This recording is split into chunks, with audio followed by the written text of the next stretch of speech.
Hello and welcome. Today the quiz will be a bit different. First of all, we will analyze a preflop decision, and it's going to be a bit more of theory in it. We are in a very common situation. We 3-bet the cutoff with ace-5 suited.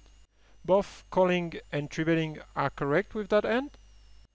Personally, I love to have those ace-x suited in my 3-betting range. We get an ace blocker, less risk to face a premium hand.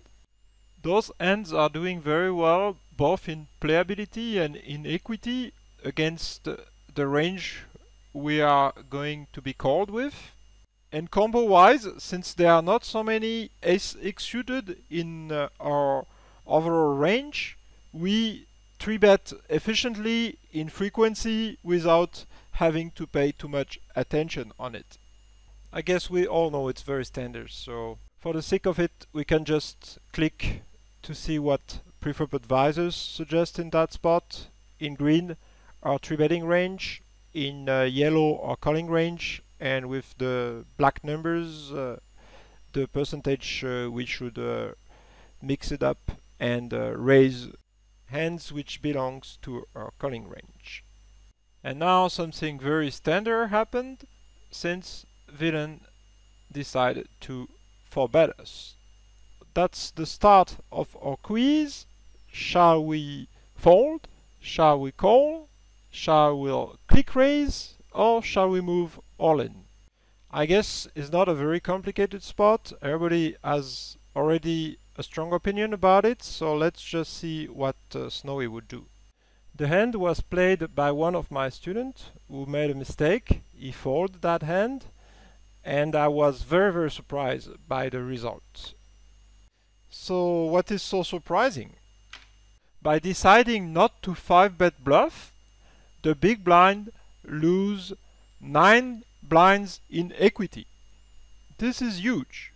You can make the test by yourself. The default setting of a blunder is set to 2 big blinds, but it's possible to change it by going here in the menu option, and over here you can decide to change the blunder threshold. So try to put 9 big blinds and go through your database, and you will see a very few blunders. Well, hopefully, let's say much less blunder than with a 2 big blind threshold. And especially preflop. Here 9 blinds is almost 1/3 of the pot. The big blind lose in equity all the money he had put in the 3-bet. To give you an example how big is the mistake, folding pocket queens, it's only costing 5.5 big blinds. So it's less of a mistake to fold with pocket queens than not bluffing with ace-5 suited. Also very interesting is the sizing chosen by Snowy for the 5-bet. He doesn't 5-bet all in, he's just clicking back, re-raising 0.5 pot. And this is a major change and a massive improvement in the preflop strategy. When I started playing online about 10 years ago, No Limit Hold'em was only played in tournaments and sit-and-goes. In cash game, the only games offered were in limit hold'em. So the first No Limit cash games appeared about 9 years ago, a bit more, and at that time nobody had a clue how to play. There were no theory. Nobody had ever played with 100 big blind stacks, and it was a bit scary. So everybody was opening pot or more than pot. Everybody was 3-betting pot or more, and nobody was 4-betting less than all in. Since it was still a massive overbet, usually the 4-better had aces or kings. Sometimes an opponent was passing out with Jack-10 suited or Ace-6 offsuit, but you will never see a 4-bet all-in with Ace-King or Queens. So there were a huge gap between preflop raise and 4-betting frequencies. Smart players exploit that by 3-betting very wide. I remember back in 2006, the first video on Card Runner, especially David Benefield, aka Raptor, he was basically 3-betting every time he had a button. It didn't take long before everybody started to 4-bet pot and as wide as people were 3-betting them. And then people realized that they can 4-bet profitably for much less than pot. In the meanwhile, No Limit Hold'em strategy had improved a lot. In this very good book, published in 2007, Flynn, Miller, and Mehta described how a betting strategy in No Limit should be built around the concept of commitment. There are situations in No Limit where the bettor or the raiser can risk the minimum with a very efficient leverage, because if his opponent call or raise, then he's commit to play for all his stack. The theory at that time, and until then, was that a player was commit to a pot once he had put 1/3 of the effective stack or more. So then, with 100 big blind stacks, 4-betting was a very effective strategy.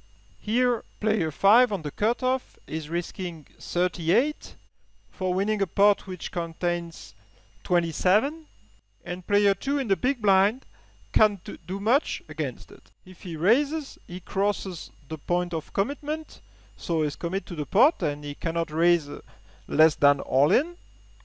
And if he calls, he crosses what Miller, Flynn, and Mehta called the commitment threshold, meaning that he has to know what to do for his stack, because he's going to be commit on the c-bet on any flop. Since he cannot have a polarized 5-betting range, he cannot have a very efficient calling range, because he needs those hands who have good equity to push them in his 5-bet range. Well, that was the theory since 2007 and until Snowy arrived. Because Snowy proved that the theory was wrong. If the concept were right, the point of commitment is more than 30%. There is room to raise back for half the pot, so almost half of the stack, and still fold to a shove. And that's a lot of change in the preflop strategy. It gives back the power to the 3-betters, 100 big blinds deep, and now it's wrong, of course, to 4-bet so small. When it does 4-bet, Snowy 4-bets pot, and against opponents who are 4-betting small, Snowy has a very efficient strategy. It's gonna call them a lot with a wide but strong range, and it's gonna click back and put their stack in jeopardy, both for value and as a bluff. Let's have a look what Preflop Advisor suggests for a 5-bet 100 big blinds deep once we had 3-bet pot. 5-bet for value with aces, 1/3 of the time with kings, 2/3 of the time with queens, and a few times with ace-king, and then raise 5-bet as a bluff with a lot of aces blockers. And then the calling range in yellow, it's also very interesting. It will contain small pairs down to pocket sixes, but also very strong hands, queens, kings, or ace-king. So its calling range is also protected on ace-high flop. And with an SPR of 2, there are very few flops on which the big blind is not comfortable to stack off with a big part of his range. It's time for me to say goodbye, and for you maybe to try to put this into practice. This quiz was a bit different than the previous ones. I hope you still enjoy watching it. Please let me know. I hope to see you next time. Bye bye.